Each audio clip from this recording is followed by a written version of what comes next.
Hello दोस्तों, नमस्कार। मेरा नाम है विवेक कुमार। आप सभी लोग देख रहे हैं हिस्ट्री बॉय चैनल, जहां हम सिर्फ हिस्ट्री को पढ़ते नहीं बल्कि हिस्ट्री क्रिएट करने का जुनून भी अपने अंदर पैदा करते हैं। तो यार, हिस्ट्री अभी नहीं पढ़ रहे हैं, अभी हम फिजिक्स का टॉपिक पढ़ रहे हैं।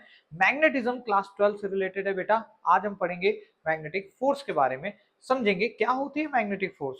जैसा कि मैंने प्रीवियस वीडियोस में इलेक्ट्रिक फोर्स आपको बताई हुई है कि भैया अगर कोई चार्ज है और किसी इलेक्ट्रिक फील्ड के अंदर पड़ा हुआ है, मस्त अपना सो रहा हो, चल रहा हो, कोई मतलब नहीं, पड़ा हुआ है ऐसे, तो उसमें भैया एक फोर्स लगने लगती है।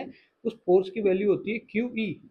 ये इलेक्ट्रिक फील्ड करती है, चल उठ जाता, लेकर चलती है इसको। समझ लो किस फोर्स है, क्यू ई। अब इस क्यू ई की वजह से कुछ ना कुछ एक्सेलेरेशन आता है। वो क्या होता है, क्यू ई बटे मास, अरे force upon mass, that is acceleration. तो ये एक्सेलरेट करने लगता है। ठीक है भाई, ओके सर। अच्छा, फिर ये कौन सी नई बला है यार? देखो, मैग्नेटिज्म के अंदर मैंने मैग्नेटिक फील्ड के बारे में आपको प्रॉपर्टी भी बताई है कि अगर कोई कोई करंट कैरिंग कंडक्टर है, कोई करंट कैरिंग कंडक्टर है तो अपने आसपास मैग्नेटिक फील्ड बनाता है। और अगर मैं उसके बगल में कोई चार्ज रुका हुआ रख दूं ना, तो वो रुका ही रहता है। अगर वो नल्ला ऐसे ही पड़ा है तो पड़ा रहता है, कुछ उसमें मूवमेंट नहीं होती है।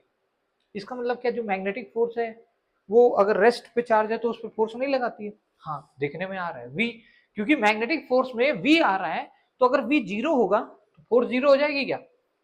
अरे यार, ये रुका हुआ है ना, तो वेलोसिटी जीरो है कि नहीं?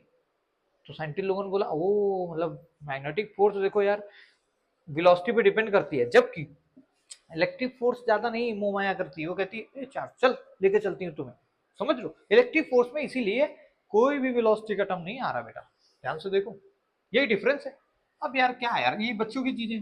अब इसको साइंटिस्ट ने एक्सपेरिमेंट कर करके एक इवेल्युएशन बना दी कि भैया देखो, ये इस तरीके से वेरिएटर होता है कि भैया जो वी क्रॉस बी का जो क्रॉस प्रोडक्ट आएगा ना, ऑल्दो तो दोनों ही वेक्टर है कि नहीं? वेलोसिटी भी वेक्टर है, मैग्नेटिक फील्ड भी वेक्टर है। इनका जो क्रॉस प्रोडक्ट आएगा ना, क्रॉस मतलब ऐसे। अरे यार, तुम लोग को सिखाया हुआ है क्रॉस प्रोडक्ट। उंगली किधर रखो, पहले वाले वेक्टर की तरफ, वेलोसिटी की तरफ अपनी उंगलियां ले जाओ, और फिर कर्ल करो दूसरे वेक्टर की तरफ। तो जिधर अंगूठा आएगा ना, वही डायरेक्शन हो जाएगी तीसरे वेक्टर की।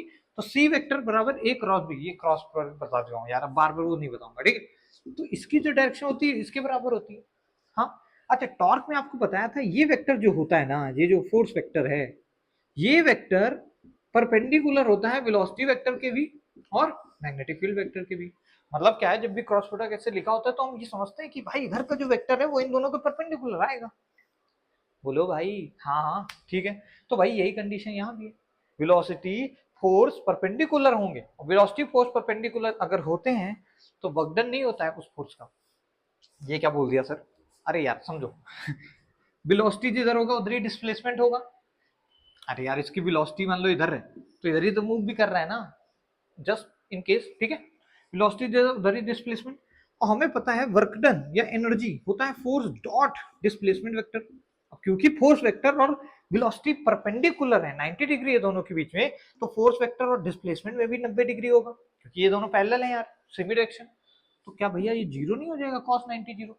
इट मीन भाई मैग्नेटिक फोर्स कोई वर्क नहीं करती है चार्ज पे, अगर भैया कैसा हो, जो वेलोसिटी है उसकी परपेंडिकुलर हो जाए मैग्नेटिक फील्ड के। समझ रहे हो बात को? अरे यार, ऊपर ऊपर से चला गया क्या?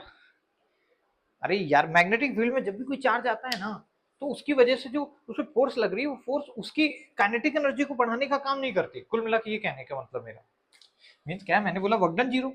और वर्क डन, मैंने कंजर्वेशन ऑफ एनर्जी थ्योरम बताई थी कि जो total amount of work done है, work done by all conservative forces is equal to the change in kinetic energy. और वर्क डन जीरो बोल दिया मैंने किस फोर्स की वजह से, इस फोर्स की वजह से। तो बॉडी या फिर इस चार्ज की काइनेटिक एनर्जी में कोई इंक्रीज नहीं होगा। इट मींस अब जो इस पे फोर्स लगेगी ना, वो ऐसे लगेगी कि इसकी वेलोसिटी कांस्टेंट रहेगी। काइनेटिक एनर्जी में नहीं चेंज, मतलब वेलोसिटी कांस्टेंट है थ्रू आउट द मोशन। जिस रफ्तार से मूव करेगा, भले इधर जाए तार के, हमें नहीं मतलब, पर वो सेम रफ्तार से जाएगा। वेलोसिटी कांस्टेंट, पर वेलोसिटी कांस्टेंट से एक्सेलरेशन जीरो है और फोर्स जीरो है, ये मत समझने लगना। नेट फोर्स इस पे होगी, नेट फोर्स इस पे लगेगी, पर इसकी change in kinetic energy will be zero, मतलब चेंज नहीं होगा। इसको क्वेश्चन में और अच्छे समझेंगे, टेंशन नहीं लो। अभी के लिए बस ये अगर समझ आ रहा है ना, तो इसे दो चार चीजें थोड़ा दिमाग में अपने डाल दो, ठीक है? तो क्यू वी क्रॉस बी क्या है, मैग्नेटिक फोर्स है, और इसको हम यूज करेंगे कई जगहों पे। तो आज का वीडियो यहीं पे, अगले वीडियो में मैं इसको पूछूंगा, जब मैं अप्लाई एप्लीकेशन इसका बता रहा हूँ, तो तब पूछूंगा बेटा मैग्नेटिक फोर्स का फॉर्मूला क्या होता है, उसमें वेलोसिटी आता है कि नहीं। ठीक है, चलिए मिलते हैं नेक्स्ट वीडियो में। Thank you so much for watching.